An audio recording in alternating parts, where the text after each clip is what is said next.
Hi everyone. In this video, I'll show you how to change your Vercel location step by step. I'll be showing you this on the Vercel dashboard. First, open your project on Vercel. You'll see your project card on the main dashboard homepage. Click on it to open your project overview page. You should see your deployment history and project name at the top. Next, click on Settings in the sidebar on the left side of the project page. Once the Settings page loads, you'll see multiple configuration categories in the left sidebar. Now, find the Functions option in that left sidebar. It's under the Functions category. Click on it to open the Functions configuration page. You'll see your current function region settings displayed here. Look for the Function Regions accordion. Click on it to expand.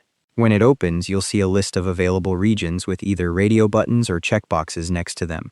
The regions will show both the location name and the region code, things like Mumbai, India BOM 1 or Washington, D.C. IAD 1. Select your desired region from the list. Click on the radio button or checkbox next to the region you want. You'll see your selected region highlighted or showing a check mark. The available regions include IAD 1 for US East, SFO 1 for US West, FRA 1 for Europe, HND 1 for Asia Pacific, and SID 1 for Australia.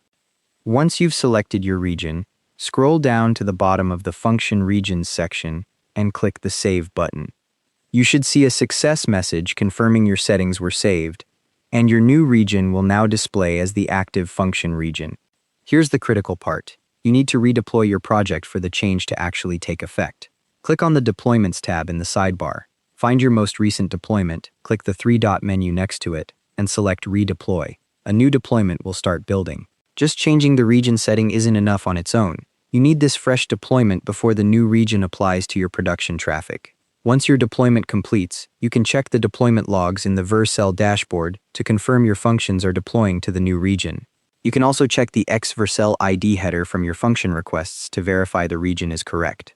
One thing to note, this region change only affects your serverless functions. Your static files will still be served from every region at the edge automatically. And that's how it's done. Thanks for watching. See you in the next one.